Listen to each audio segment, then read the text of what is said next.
अजिंक्य आम्हाला आशीर्वाद प्राप्त करून घेतला, पण जन्म त्याला मृत्यू आहे.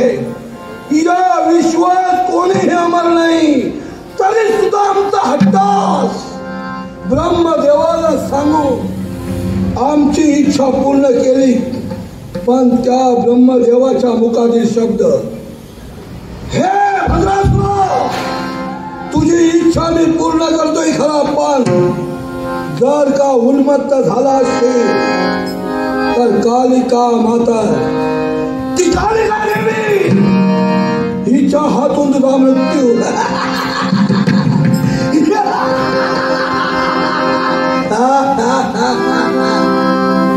वाघ देवी, वाघ देवा, यावेळी मी अधन्य झालोय, पण त्या देवीपासून माझा मृत्यू आहे यासाठी मार्ग शोधतोय, विचार करतोय काही पुढे करावं जेणेकरून मला या विश्वात मृत्यू येता कामा नाही.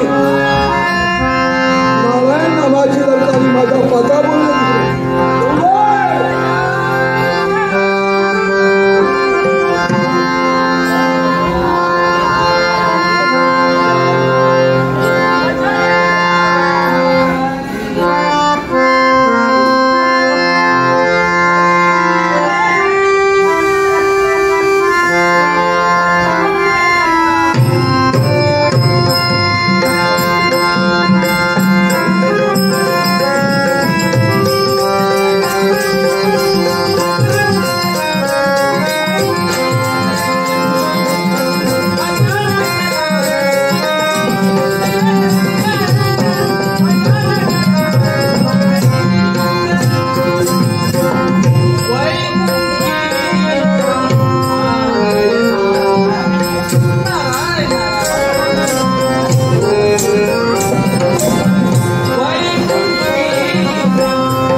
लपवते काय?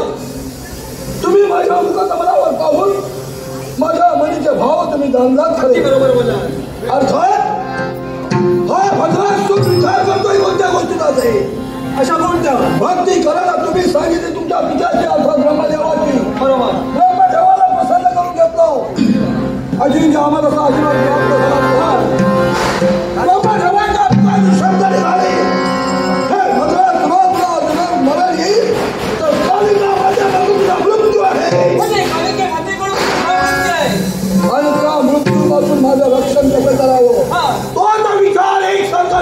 आहे. म्हणजे तुझ्या मृत्यूवरती तुला माफ करायचे. हो. त्याचा अर्थ एकंदरीत हाच होतोय. आहा. मग चिंता करू नको. तुझ्या मृत्यूवरती जर का तुला मातच करायचे असेल त्याच्यावरती सुद्धा मार्ग आहे. म्हणजे माझा मृत्यू मी विजय प्राप्त करणारच आहे. अजय का मला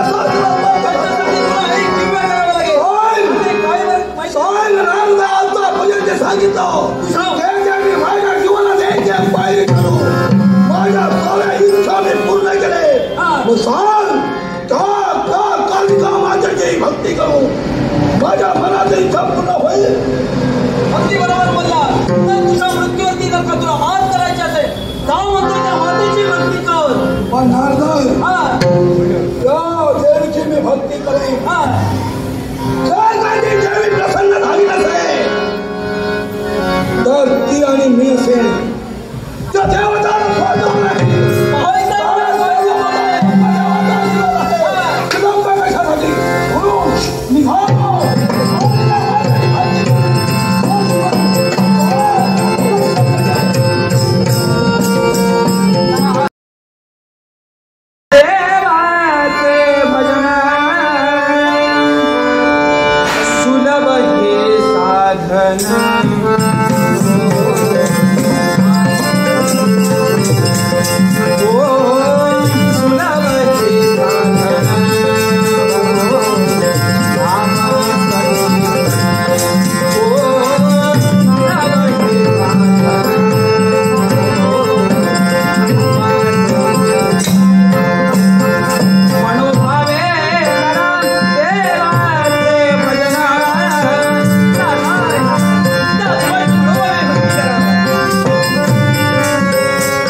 कालिका माता तुझ्या भक्तीवर प्रसन्न आहे. कोण भक्ती?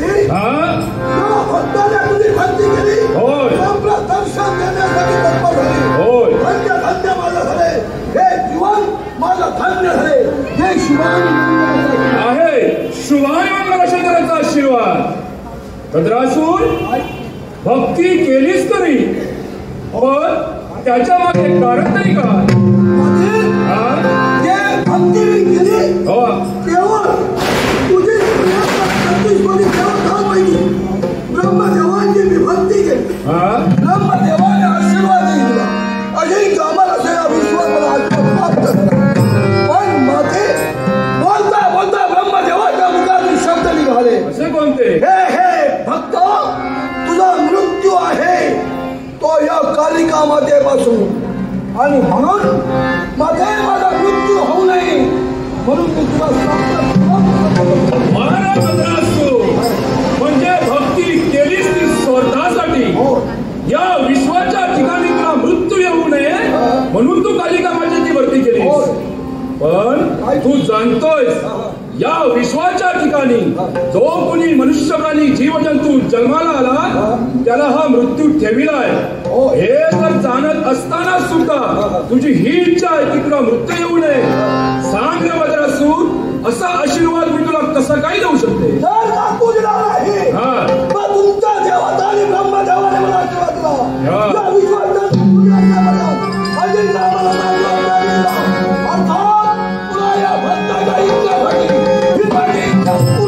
ब्रह्मदेवाने दिलेला आशीर्वाद तो खराच करणार आहे.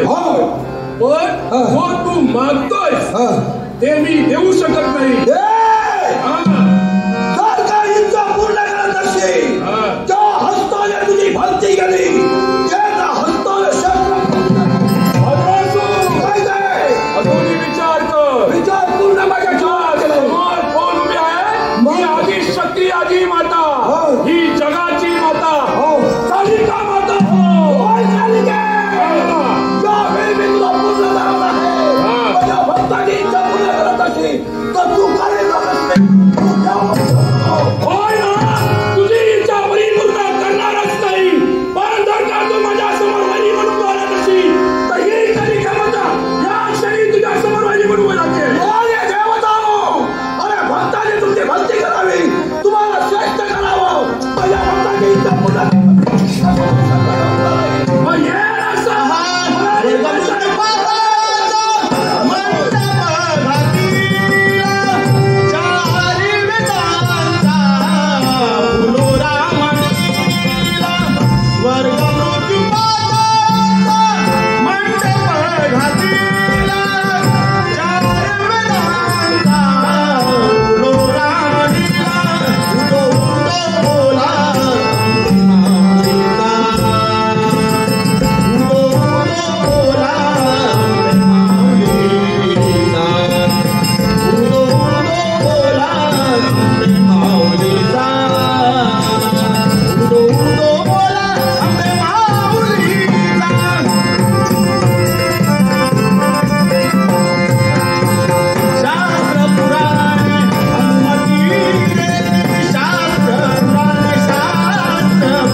मुळाशी कारण आहे.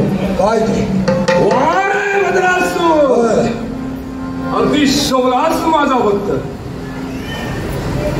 योग्य रीतीने भक्ती केलीस, जीव देण्याकरता तू तत्पर झालास, हे सुद्धा माझ्या चरणापर्यंत. माझा शौलास भक्त, माझा आशीर्वाद तुझ्या पाठीशी आहे. माझी इच्छा पूर्ण होणार. मी काय म्हटलं ऐकलं? माझा आशीर्वाद तुझ्या सदैव पाठीशी आहे. बोलण्याचा भावार्थ मी लक्ष देऊ नये. जोपर्यंत धर्माच्या मार्गावर तू चालतोय, पर्यंत कालिका मार्ग तुझ्या रस्त्यावर येणार नाही. पण का धर्माच्या रस्त्यावर लपत चाललाशी? माझ्या भक्तांना जर का त्रास दिला तर या कालिकेमधून तुझा मृत्यू टाळणे लक्षात घे.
कधी पडता कधी नाही, कधी पडतो तेव्हा पडणार नाही, तेव्हा धो पडत.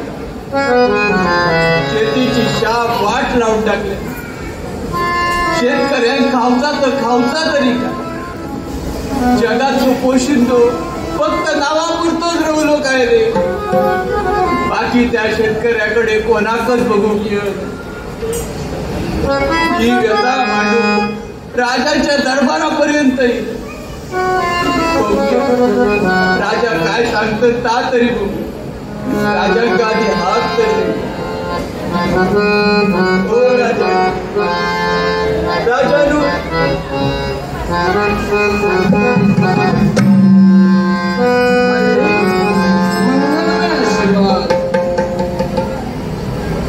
नमस्कार.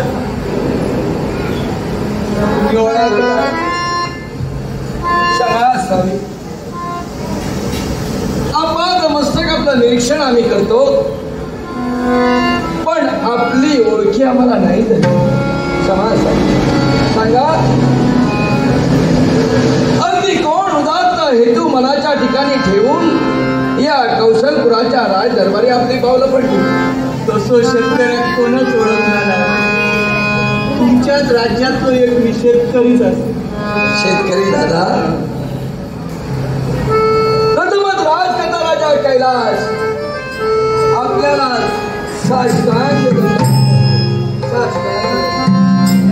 नमस्कार केलाय. ही कसा हो सगळा? मी आपल्याला नमस्कार केला याच्या मुळाशी कारण आहे. या कौशलपुराचा राजा मी असलो तरी सुद्धा या कौशलपुराचा खरा राजा कोण असेल तर तो म्हणजे माझा शेतकरी दादा हो. थांबा राजा, थांबा. तुम्ही सहज बोलान गेलाय.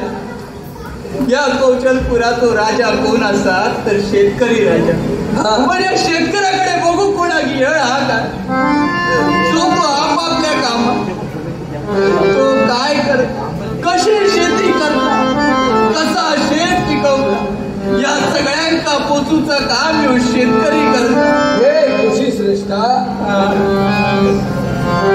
माझ्याशी बोलता बोलता अवघ्या आपल्या नेत्राच्या कडा पाणावल्या गेला.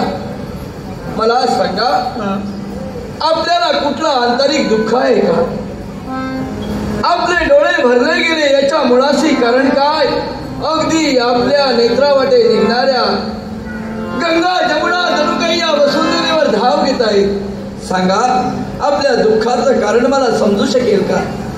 हो शेतकरी, तरी किती पीक कमी झाला, एक वेळ उपाशी रवा स्वतःचा पोट भागेल, पण या जनतेक कधीच उपाशी ठेवणार. चा काय पीक येत ना पिकवून आम्ही आमचा उदरनिर्वाह करू. हे शेतकरी राजा, धनधान्य आपण पिकवित आहात म्हणूनच तर हे कौशलपूर सुजलाम सुफलाम आहे. या कौशलपुरात कुणी उपाशी झोपत नाही याचं समाधान आम्हाला आहे. मग मला सांगा, जो शेतकरी अन्नधान्य पिकवितो अशा शेतकऱ्यावर प्रसंग यावा, त्याच्या नेत्रात अश्रू यावेत, ही परिस्थिती जर का या कौशलपुरात असाय राजकर्ता म्हणून सांगण्याचा आम्हाला अधिकार पोचत नाही. ऐका राजा, ऐकूया. कसोय पाऊस पडत, ही नैसर्गिक संस्था ही तरी शेतकरी घाबरणारो नाही. मग नेमकं तुमच्या बाबतीत काय घडलंय? कुणी तुम्हाला लावून टोचून बोललंय का? कुणी अपमान केलाय का? सांगा. या शेतकऱ्याचा संकट राजा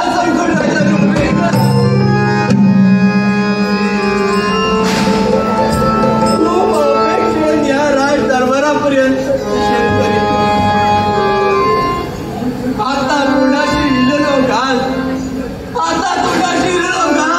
हिसकावून घेतलं तर हे कृषी श्रेष्ठा, तुझ्या मुखातला प्रत्येक शब्द आणि शब्द मला संभ्रमात टाकतोय.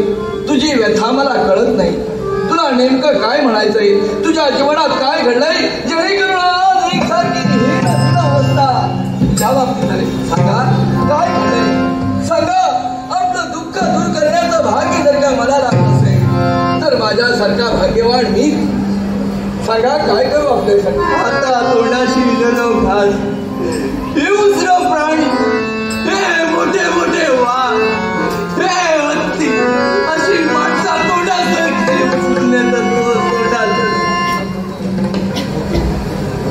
म्हणजे या नैसर्गिक आपत्तीला आपण कंटाळला.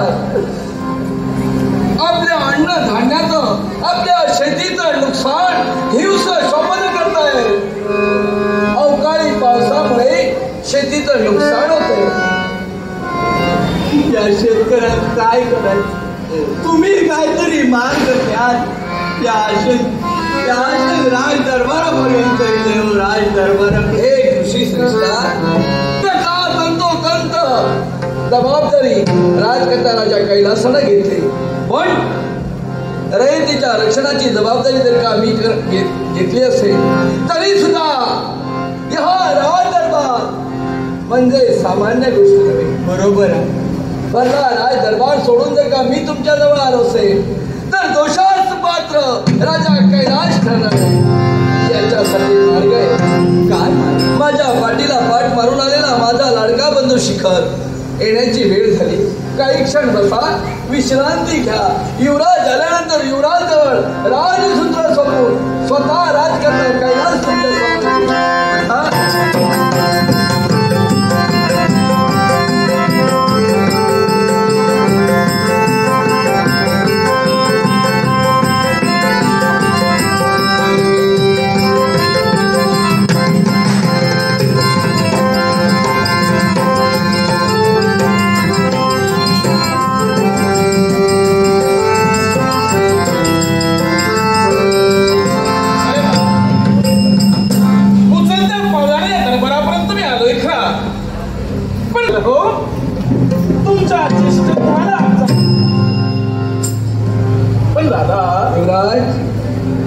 राहून एक शंका अजूनही माझ्या ठिकाणी थैमान घालते. अशी कोणती? या कृषीवलांचं आगमन आपल्या दरबारी कहाणी कशासाठी? याच्या मुळाशी फार मोठं कारण आहे. कोणतं असं कारण? नैसर्गिक आपत्तीमुळं आज त्यांचं जीवन त्यांना नकोसं झालंय. हिंस शपथानं शेतीचं फार मोठं नुकसान केलंय. अवकाळी पडणाऱ्या पावसामुळे ते वैतागलेले आणि म्हणून अगदी मोठ्या आशेनं न्याय मागण्यासाठी आमच्यापर्यंत त्यांचं आगमन झालं. दादा, त्याच्यात आम्ही काय मदत करू शकतो? युवराज, मी त्यांना वचन दिले, भरवशाच्या शब्दानं वचन दिलंय की तुमच्यावर आलेला अरिष्ट तुमच्या शेतीचं संरक्षण करण्यासाठी राजकर्ता राजा कैलास प्रसंगी आपले प्राण पडायला लावेल, पण तुमचं दुःख दूर करेल. दादा थांबा, आपण एक प्रजाहितदक्ष राजकर्ते आहात, आम्ही जाणतो आहोत. पण कुणीतरी म्हटलंय लाख मेले तरी चालतील पण लाखांचा पोशिंदा जिवंत राहायला हवा. दादा, हे मला तू आता का ऐकवतोयस? एकाच गोष्टीसाठी. अशी कोणती?